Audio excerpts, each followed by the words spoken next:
He's considered to be one of the most recognized basketball trainers on the West Coast. He's got clients in the NBA, the WNBA, in NCAA, even youth sports. And Olin Simplis is here to talk all about his academy and his work with all of our professional athletes. Good to have you here, Olin. Hi. Pleasure. Thanks for having me.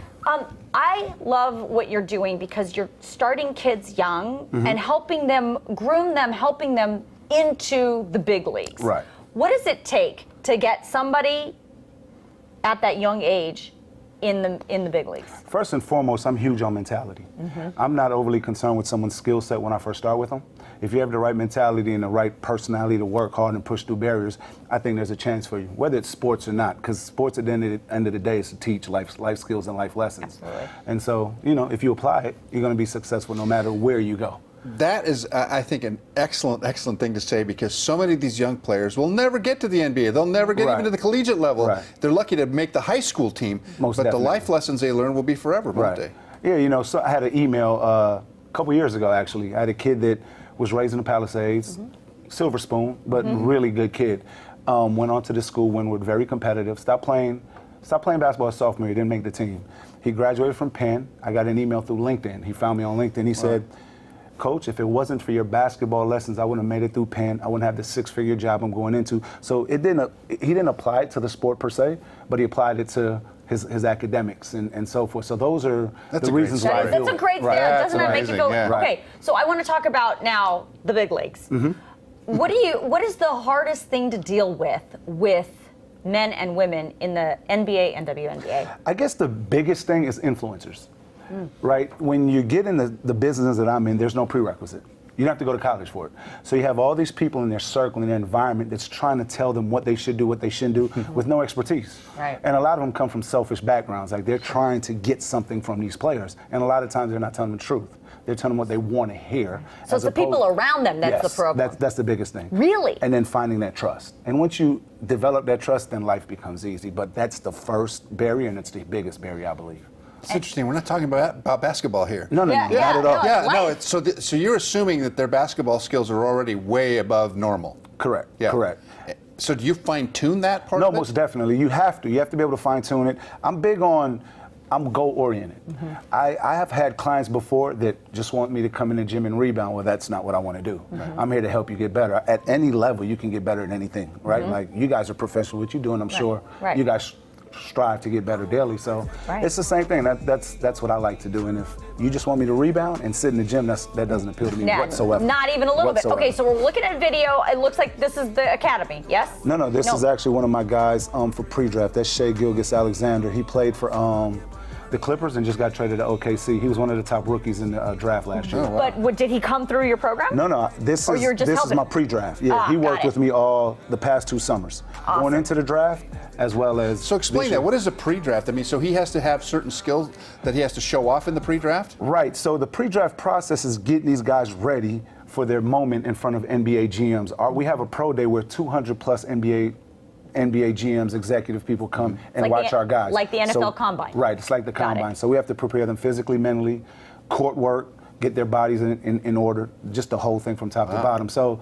it's like molding them and preparing them for what they're going to see at the next level, and hopefully it helps their draft stock. So he went drafted number 11 in the lottery pick. So that was really kidding. good. Yeah. No kidding. So when so just let's take him for example, because we just saw the video of him. When he comes to you, obviously he has skills. He knows what he's doing. Correct. He's great at what he does Played in already. Kentucky, so it's really good. Oh, yeah. My goodness, Okay. yeah. So then what do you do? I mean, then you look at him and you're like, you start picking it apart, or you're like, I don't need to do much more. No. Pick it apart. Really? Pick it apart. How do they react to that? Are they receptive to it? Or are they like, well, tell me what I can do? I've been doing this for 20 plus years, so the trust issue I don't have anymore, right? So they come and they understand my background and they've seen my body of work. So most of the guys that I work with are very receptive. I've been blessed in that regard. Yeah. I've been blessed in that regard. Yeah. I want to talk about also the women, because I think the WNBA is in the States is not valued clearly the way the NBA is. But that's not to say that the women who are playing aren't killing it as well. I mean, their skills are impressive. Right, very impressive. So do you find that the women are frustrated, or do you feel that they are, that they're not at the same level? So Definitely frustrating. I bet. In the past couple of years, there have been some campaigns. Women are coming together and they're pushing to get paid more. The skill level to me, and I may get booed for this, but I think women are a little bit more skilled than men are. That's interesting. They have to be, because the athletic component isn't as great as men. They don't have that athletic, right. So they have to be a little bit more skilled, I feel. Shoot the ball a little better, handle it. And they play the game, I feel, the right way. They play with each other. The NBA game is more independent, one-on-one type, which I love as well, but it can be very selfish. The women game is beautiful. It's how the game was intended to soccer, play. the soccer women is are the also, same. the same thing has been said about soccer, the female soccer players as opposed to the male soccer players. Right. The women know how to play as a team. Right. They're very conscious of each other and where the positioning is, and they're really good at strategy, where men not so much. Right. And so, soccer has been elevated quite a bit because of the great play, and hopefully the WNBA will get the same kind of attention that soccer is getting. But I think you're right. I think it's changing. Right. I hope so. You know, I've been going to games for a long period now, and I see the fan base is starting to grow a little bit. It's just unfortunate it's during the time where people are vacationing, like it's in the summer. It's a summer sport. So I just have one last question, and that is, so someone has a young man who wants to move through, has particular skills, but has no idea how to get in touch with you or where to go. What should he or she do? They can look me up on social media. My social media is The Guard Whisperer. My YouTube is The guard whisperer.